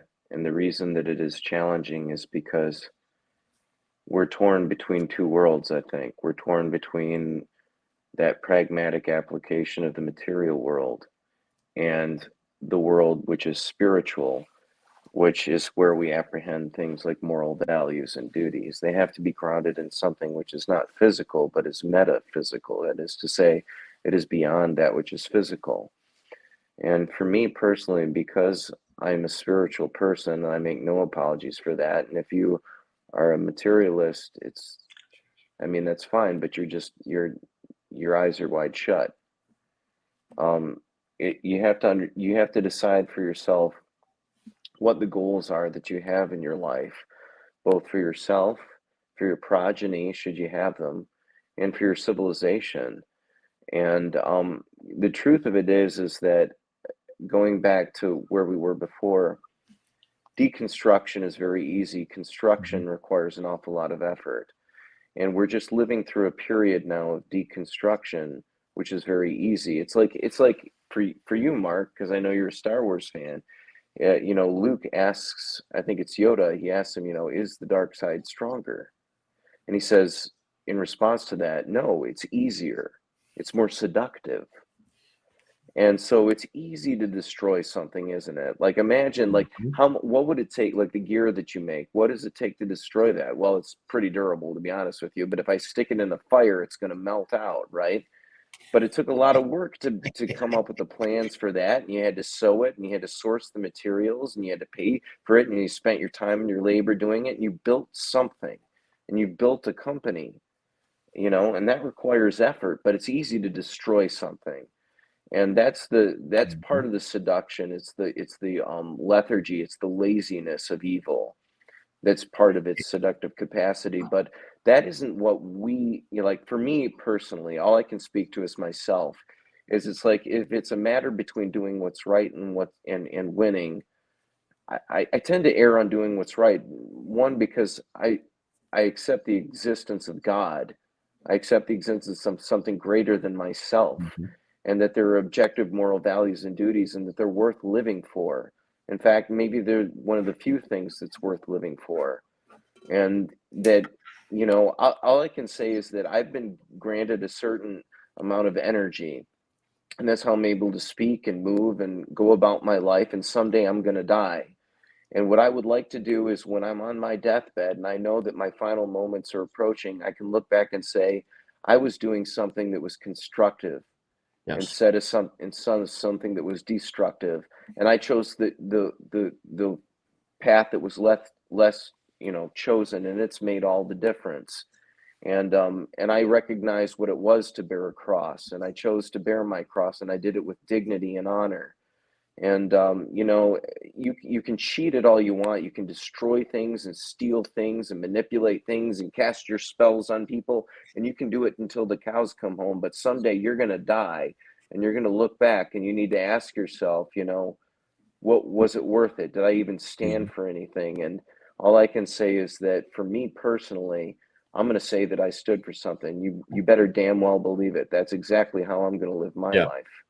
Amen, brother. And I'm here to tell you, because you're right next to me, that is competition for your outro. That was fucking awesome. Yeah. And now he's gone. But I'm going to, if I want this, oh, now he's back. I want the software to cut that out. Like that was pretty fucking well done. Hey, we'll come back to this in a second because we're all kind of like, you know, goose pimples. BCP, I know you got a bounce here in a second. Let's come over to you for the end, final comments and everything, sir. And by the way, I mean this very seriously. My balding head, hats off to you thank you for sticking with us. I know you got shit going on here tonight. So thank you, sir. Your turn. Yeah, anytime. So I would say that a little bit of inside information, when Mark and I had discussed Eyes Wide Shut, we also talked about Open Your Eyes, and he's mentioned it a number of times here. And Open Your Eyes is a reference to the movie Vanilla Sky. And there is a Spanish film. We didn't get into that, but you know, we talked about, well, what perspective do we want to take? And eventually we went with Eyes Wide Shut. But just as a thought, Vanilla Sky is it's a puzzle. It's a weird movie. So if you get a chance, go ahead and watch it. The weird thing is, and this gives me goosebumps because you know, and Mark and I didn't talk about this. In the last scene, or at least close to the last scene, you know, there may have been a switch over to something else. The person that is talking to the gentleman, you know, ending the movie, saying, you know, open your eyes, blah, blah, blah. The Twin Towers are behind him. And this movie was released in 2001 before 9/11 happened. So having Open Your Eyes and then having the Twin Towers and it happened in the same year, that freaks me out.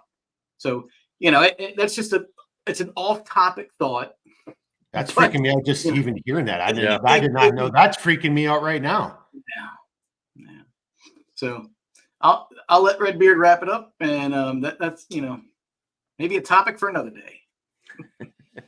Okay, so I don't, you know, I kind of knew one of these movies as we were talking, but I think I need to go back into this genre and watch these again. I mean, because I did not know that, and that I'm here to tell you, coincidence, yeah, possibly, you know, but why in the fuck would you end a movie with that statement, with that symbolism in the background, and then that done before? Yeah. It was done before it happened. That's what I'm saying. And then that happens a month or two later. That's just weird coinky dink shit right there, man. That's weird. Yeah. Hey, I got one last question well, it's going to come back to Blackbeard, but BCP, I know you're about to leave. I want to give you a chance to chime in on, before you take off. So Blackbeard in his commentary was talking about, and I've got this stupid little meme GIF thing, and I'll actually bring that on so we can use it in future ones. Right now, I've got the evil Morty. Mm-hmm. That was kind of the whole Eyes Wide Shut, because no one, if you watch Rick and Morty, they should have seen what was coming, but everybody had their eyes wide shut. But another little thing I have is it's the Nike thing, but it says do what is right, not what is easy. Mm-hmm. And I think that's what Blackbeard was really getting on. And as you were saying that, one of the first things that popped to my mind was abortion. And I don't know if maybe we shelve this for another conversation, but do what is right, not what is easy. If you made those mistakes, you had sex and now you found yourself with child, dude, do what's right, not what is easy. And that's another eyed wide shut. The argument is that every woman has the right just to go ahead and kill that child. Well, okay, to Blackbeard's point, well, doesn't that just seem like the easy way out? And I don't know about you, but again, Christian, isn't that exactly what the devil would try to entice you with? I don't know if I'm throwing this in there at the end and I should not have brought it up. Maybe we save that for another point. You're kind of saying we should just save that for another time, because that's what it seems to me. That's an eyes wide shut. It's a pretty loaded conversation too. So all right. But I see where you're going with it. BCP. Yeah. What do you got? Part two, absolutely. Yeah. Because again, that could be another open your eyes. And I did look it up just to confirm that I'm not crazy. So the movie was released in December 14th of 2001. And I may have said 11 earlier, and I apologize if I did that. But so they had to make the decision. Do we want to change the film, black it out, kill the scene? They chose not to do it. So it was obviously filmed before, but it didn't hit the theaters until after. And then, but you're right. To that point is, okay, those towers were destroyed. We shot that scene. Honestly, they probably shot that scene in 2000, right? With all the post-production on the editing and stuff. It's probably they shot that scene at least a year before, but that's still a great point right there. Cause that's just, that would freak me the F out. I mean, so, all right. Thank you, Paul. If you can stick with us, cause we'll be ending this here shortly, but if not, as always, hats off. Thank you very much, sir. Really appreciate you being here. And this was your one. I mean, and I love it. What a great, and I hope everybody watching and listening, eyes wide shut. But it's time to wake up, and here because we're talking movies. I'm going to quote Dune, not the new Dune. I'm trying to think of who did that old Dune. That was Dino De Laurentiis, I think. But there's a scene there where Paul Atreides goes, "The sleeper has awakened. Time to wake up. Time to wake up. Time to open up her eyes." I think that's my final comment. Paul, do you got any last thing to throw in there? No, I said my final. Okay. I'm going to bring it down to Blackbeard. Final comments, sir, and then we're going to come over to Redbeard for final comments and outro. Another Star Wars quote, stars in the ancient world, if you go back into it, and we didn't really have an opportunity to get into it, and that's fine because it's very esoteric and it's a very long discussion, but there is a stellar cult which rules this planet. That's who's in charge. They worship the stars, specifically what are known as the Watchers from the book of Daniel. There's a reference to them in the book of Job. It says, "Where were you, when all the morning stars shouted for joy," etc. And so the Star Wars is the war of the gods, because the stars were considered to be gods, because when they looked into the heavens, they saw that they were modal, that they were moving about in the atmosphere. And so they said, well, if they're moving, then they have to be alive. And so it's a very long discussion to have. But so the point of it is you go into Star Wars and he says, well, what's going to keep people in line? And Darth Vader, which is its whole other thing, Anakin Anakin Skywalker, the Anakim were the giants, okay? But Anakin Skywalker, aka Darth Vader, he says, fear of this battle station will keep them in line. And so I would just say that, you know, you serve whom you fear, okay? So fear God is what it says. The fear of God is the beginning of wisdom. That's what those scriptures say, and it's right. It's right. Don't, you know, you have to decide who you're going to serve today. And the easy path, the path of the dark side, is the exaltation of the ego. It's to say, I'll serve myself, and I'll decide what's right and wrong. And that's what it is to eat it. Yeah. Oh, no, I just couldn't miss this opportunity. You mean like Anthony Fauci just kind of said earlier this week? Yeah. Well, I mean, he's not. Maybe it was a bad joke, but come on, man. Like, he just came out and mean, said, I don't need to go to church. I don't need any of that shit. I'm smarter than any of that kind of He's crap. not God. He's science. Science. Listen, science is a word that means knowledge. And in Latin, con, C-O-N, right? Con means with. So con science or conscience means with knowledge. Well, what knowledge? Well, the knowledge of good and evil. Obviously, that's what a conscience is. It's that thing that you know, peeks up inside of you and says, hey, what you're doing isn't right. Or, hey, what you're doing is right, and keep doing it. But that's what it is to eat of the tree of the knowledge of good and evil. What tree? The tree of the knowledge. Of what knowledge? The knowledge of good and evil. Because it's not something you invent. It's something that you apprehend. It's observable. It's obvious to anybody who has conscience, a conscience. And so choose the right path. It's in our hands, and it's easy to say and it's hard to do, but that's the call. So do it, because the world will be better. We don't, listen, all these problems, you know, the eyes wide shut and all the things going on in government, going on in corporations. At the end of the day, all of these things are animated by individual persons, which collectively do acquiesce in identity. But we don't have to live this way. And I really do mean that. Like, there's no legitimate reason that we have to live this way. The reason that we live this way is because we don't fear God, we fear man. We don't abdicate our power to something greater than ourselves. We say, I am the source of all being. And that's the problem. And we can change it any minute that we decide to do it. We can do it right now in this very moment. We can say, tonight, I'm making a decision. I'm going to serve God, and I'm going to do what's right. Period. Yeah. And when I fall down and I make a mistake, it doesn't matter, because I know where my target is, and that's where I'm going. And we can do it. We can do this. Well, so that's the eyes wide open, eyes wide shut. Dude, I got to get some software. You've got 2 tonight, and BCP's got 1. I need to be able to start splitting this stuff out and doing these in like small reels. And I'm here to tell you, I like Aviator Sunglass Blackbeard, because dude, you're in fucking fuego, and I love it. I love it. Okay, I know Paul's got to bounce. We're going to have to follow this up. And what a great way to end it is what you just did right there, Blackbeard. I mean, I don't want to minimize that.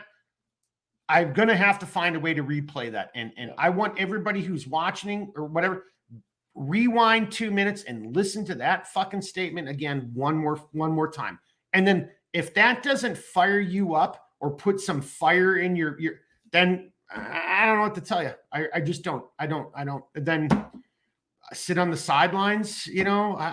We'll see you on the battlefield. I don't know what to say, but you're clearly your eyes might be shut. Yeah. I'm sorry. Yep. I know that's maybe something I shouldn't say to any people watching, listening, but like, come on, man. All right, I'm just going to let it go. All right. Yeah, no, I'm just going to say one thing, which is... I'm sorry. I just saw one last note. Blackbeard, you brought up something earlier, and if you've got something specifically link-wise, share it with me. I'll try to find some link. But during this podcast, you've heard us talk about the Watchers a couple times. Blackbeard brought it up. We've talked about it a handful of times. I'm here to tell you, that's a nice rabbit hole to go down. You know, this is one of the only things YouTube is good for anymore is some of like UFOs and, you know, cryptids and cooking videos and shit like that. But that's one. You can find some pretty damn good videos from some people who've done their research. And if you want to go down a rabbit hole about the Watchers and what Blackbeard's talking about, you know, I'll try to find a good one to give you a point of intersection. But you spend some time and listen to what he's talking about. There's again, you do you. I'm just saying, if your eyes are at least a little bit open, you'll start listening to it and maybe think about it a tad bit.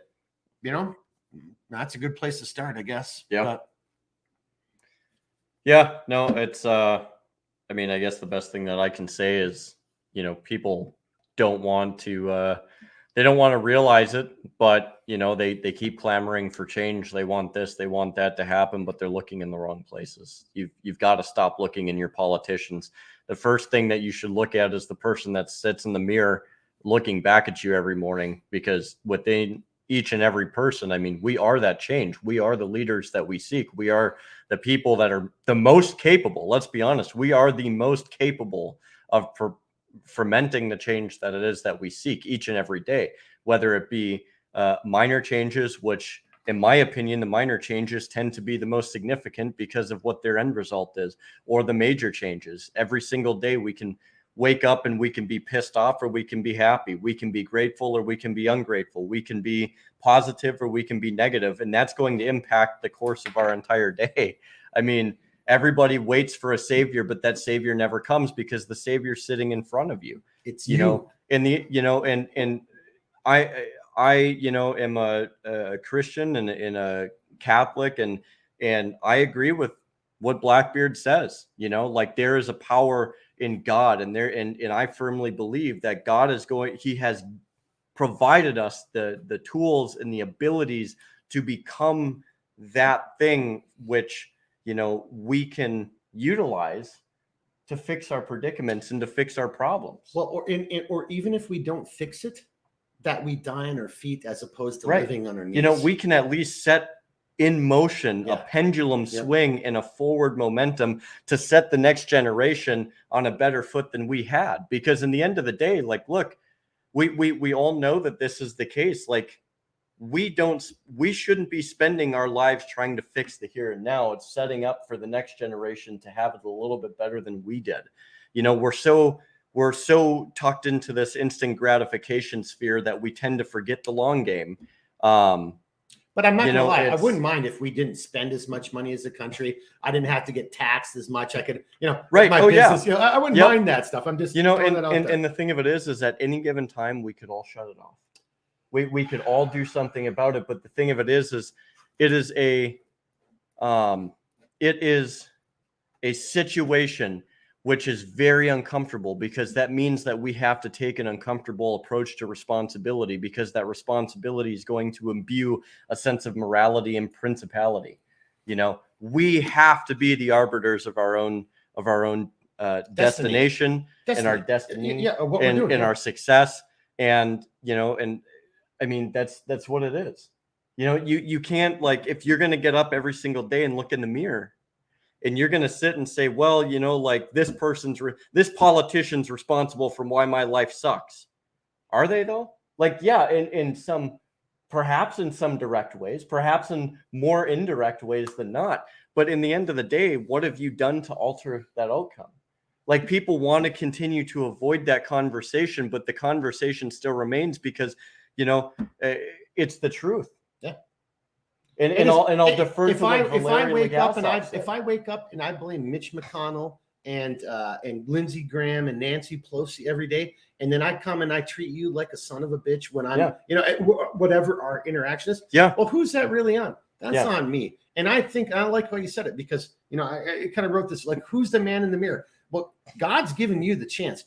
100%. And Blackbeard kind of already said this. You know, Paul, we lost Paul, but Blackbeard said this. Like, dude, there's nothing in there that says you're going to be a millionaire. You're going to do, like, there's no guarantees. No, there's not at all. But you can control that right here and right now.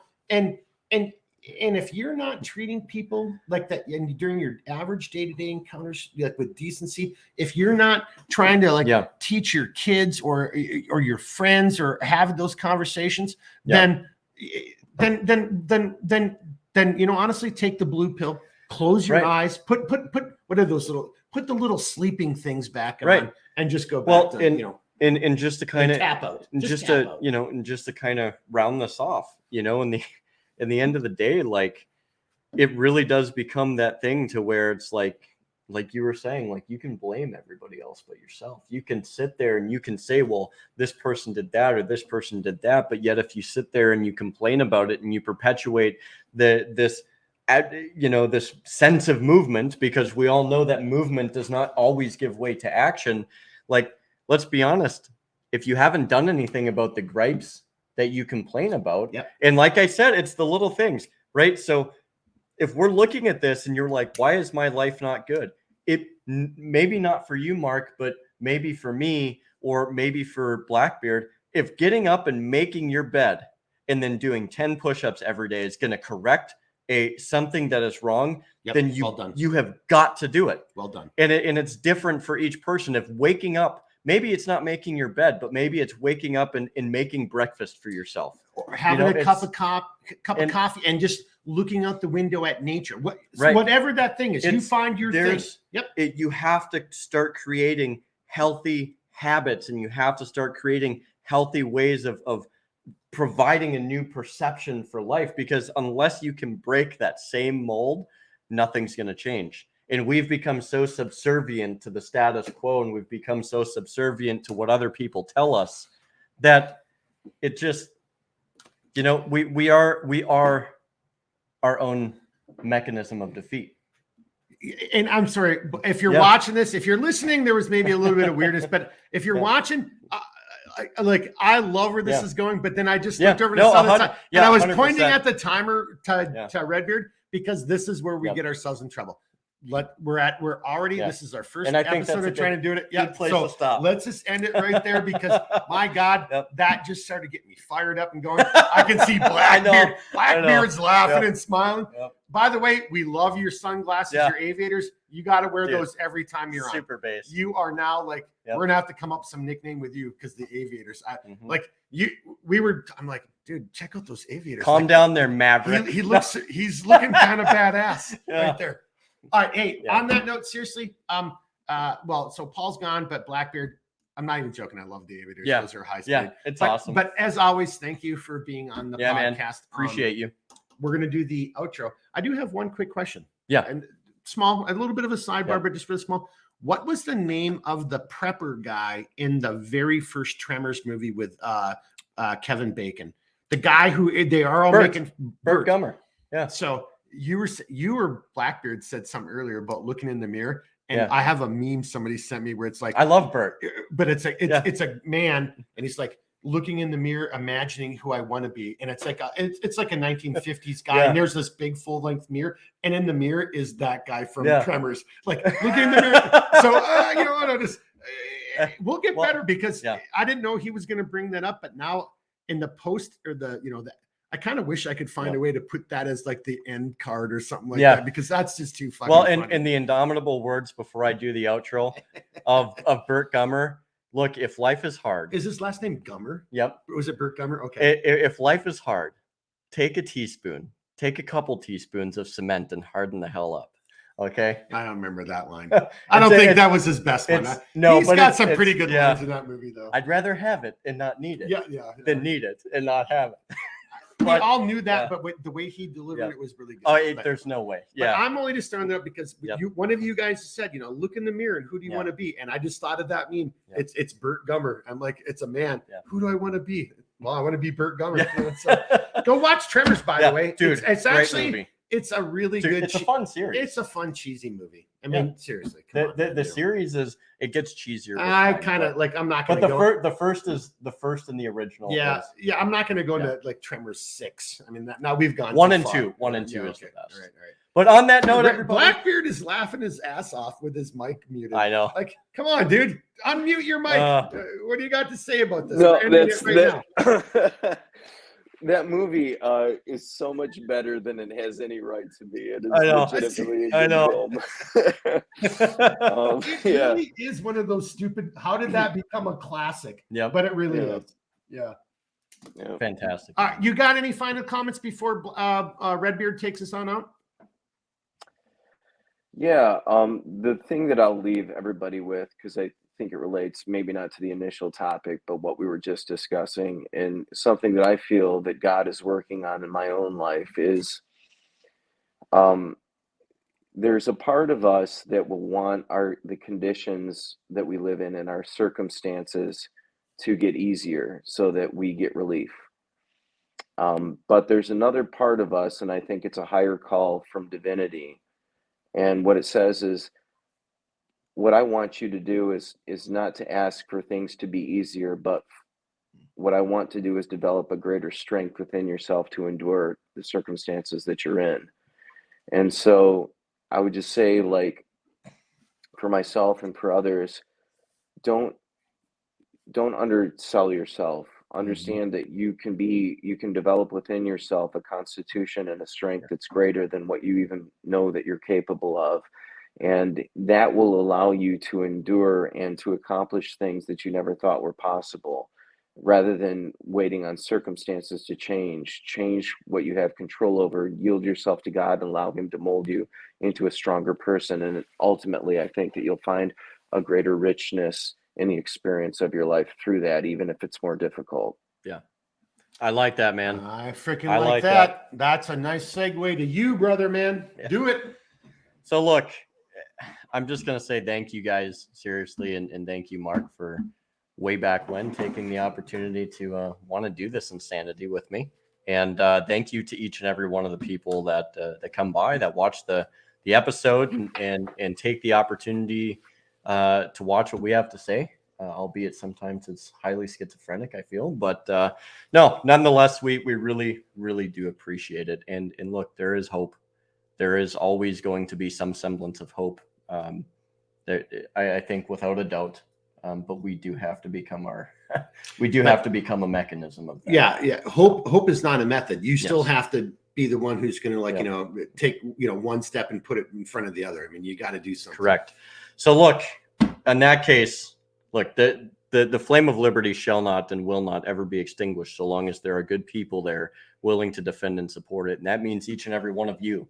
And like Mark always says, you are the resistance. And me and Blackbeard, and I'm sure Paul would share the same sentiments if you were here right now, but we are pivotal. We can make the changes that we want. We can be the changes that we seek.